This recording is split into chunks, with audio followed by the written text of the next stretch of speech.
The foodstuff business in Nigeria is one of the most underrated yet powerful sources of wealth creation. From rice to beans, garri, yam, pepper, tomatoes, and even dried fish, these everyday essentials form the backbone of every Nigerian kitchen. But have you ever wondered why, despite the constant demand for food, only a few people are cashing out massively from this business? In this video, we'll break down everything you need to know to not just enter but succeed in this evergreen venture. Make sure you stick with me till the end because I'll reveal some secrets most foodstuff sellers don't want you to know. And before we dive deep, smash the like button, subscribe, and share this video with someone thinking about starting a side hustle or building a serious business. Now let's review what we'll cover in this video. We'll talk about why foodstuff is a gold mine, how to start even with small capital, the best locations to set up, the types of foodstuff with the highest turnover, how to connect with suppliers directly, and the strategies to outshine competitors. We also touch on challenges like preservation, inflation, and transportation, and I'll show you practical solutions you can apply immediately. By the end of this video, you will have a step-by-step understanding of how to transform foodstuff from just items on your shopping list into a profitable business empire. The first point to understand is the power of demand. Food is not a luxury, it is a necessity. No matter the season, Nigerians eat every day, and foodstuff is at the center of it. This is why even during economic hardship, food markets remain busy. People may cut down on luxury spending, but nobody stop buying rice, beans, garri, and pepper. This constant demand makes foodstuff one of the safest investments. If you are thinking of where to put your money in Nigeria today, this is one of the smartest places to look. When starting, you don't need millions. One of the biggest misconceptions is that you must have a large capital to start. The truth is, you can start small with as little as 20,000 naira to 30,000 naira by focusing on a single product. For example, you can buy a bag of garri, rice or beans and retail in its smaller quantities. From there, you grow gradually by reinvesting your profits. Many successful foodstuff traders started like this and built large shops over time. It's not about where you start, but how consistent and strategic you are. Location matters a lot in this business. If you set up in the wrong place, no matter how good your foodstuff is, you will struggle. The best spots are busy marketplaces, residential areas, and near campuses or offices where there is daily demand. In cities like Lagos, Abuja, Port Harcourt, and Kano, people prefer to buy foodstuff close to home to save money. Positioning yourself in a high-demand environment is half of the success story. Another key aspect is knowing the most profitable foodstuff items like rice, beans, garri, yam, oil, crayfish, tomatoes, peppers, and onions are fast-moving goods. Every Nigerian household consumes them weekly. Beyond that, niche items like palm oil, dried fish, stockfish, and spices also bring high returns, especially if you target customers who love stocking up for the month. Focusing on these essentials ensures you never run out of customers. Here is a secret many people overlook: sourcing directly from farmers or wholesalers. This is where the real money is made.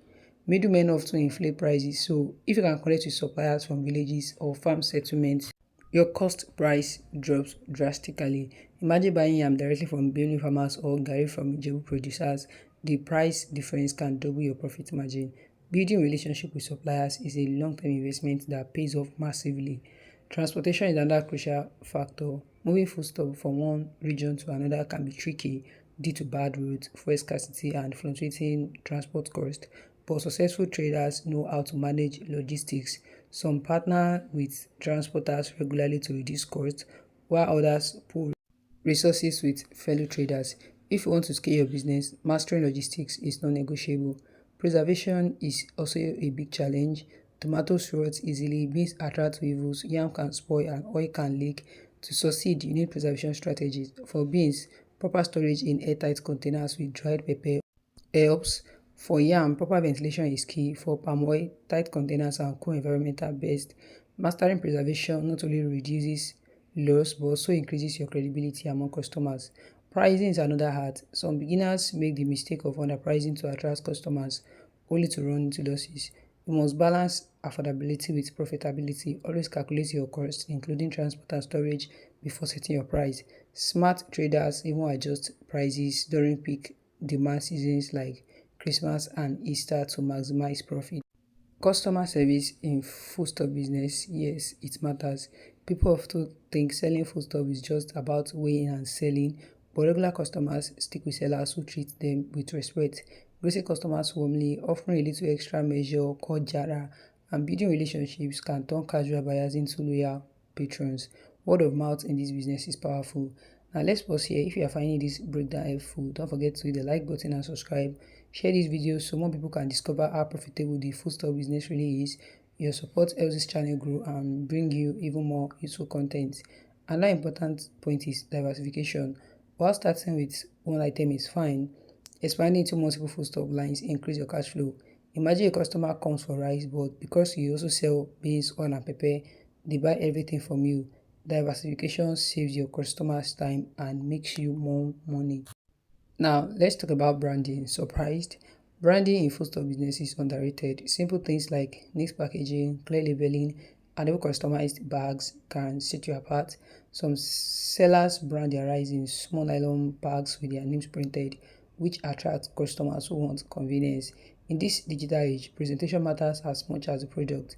Speaking of digital, social media is changing the game. Many smart foodstuff sellers now sell via WhatsApp, Instagram, and Facebook. They showcase their products, take orders online, and deliver to customers. This is especially popular among busy professionals and diaspora Nigerians who buy foodstuff for their families back home. If you are not leveraging social media, you are leaving money on the table. E-commerce platforms also present opportunities.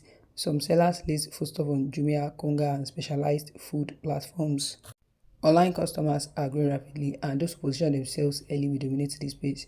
You don't need a physical shop to succeed if you can master online sales. Networking with other traders is another smart move. Joining foodstuff association or cooperatives exposes you to new suppliers, bulk purchase opportunities, and insider knowledge. Alone, you may struggle. Together with others, you can share risk and rewards. One of the long-term strategies is scaling. Once you master retailing, you can move into wholesale. Wholesalers make more money because they supply in bulk to small traders. The capital required is higher, but the profits are equally massive. This is how many small traders eventually grow into market leaders. Another long-term play is storage business. With proper warehouses, you can buy foodstuff in bulk during harvest season when prices are low and resell during scarcity when prices skyrocket. This is one of the most profitable aspects of the foodstuff trade, but it requires patience and capital. Inflation is one major challenge in Nigeria and foodstuff prices rise constantly. Smart traders adapt by buying in bulk, negotiating better with suppliers, and adjusting prices gradually to retain customers. Those who fail to adapt often run into losses. Seasonal variations also affect prices. For example, tomato is cheaper during harvest season and very expensive off-season. A wise trader takes advantage of these cycles by stocking or diversifying into alternatives like tomato paste during scarcity. Trust and honesty are critical. In foodstuff business, cheating customers may give you short-term gains but ruin your reputation long-term. Consistency and transparency build trust, and trust is what keeps customers coming back. Let's check in again. Are you finding this helpful? If yes, hit the subscribe button right now. Drop a comment about which foodstuff you think is the most profitable, and let's interact. Expanding beyond Nigeria is also possible. Many Nigerians abroad crave authentic foodstuff like egusi, ogbono, stockfish, and palm oil. Exporting these items legally can multiply your profits. Some traders are also tapping into this market, and it's worth exploring if you want to scale globally. Training and employing staff is another step. When your business grows, handling multiple products, online orders, and logistics alone can be overwhelming. Hiring trusted staff allows you to focus on strategy while they manage operations. Record keeping is often ignored but very important. Knowing your profit margin, expenses, and stock balance helps you plan better. Traders who don't keep records often spend carelessly and wonder why profits disappear. Financing can be a challenge, but there are ways around it. Some traders use cooperative societies, microfinance banks, or even government grants for small businesses. Accessing more capital helps you expand faster. Finally, patience is key. Foodstuff business is not a get-rich-quick scheme. It requires consistency, honesty, and reinvestment, but with time, it can grow into a generational business that fits both your customers and your family.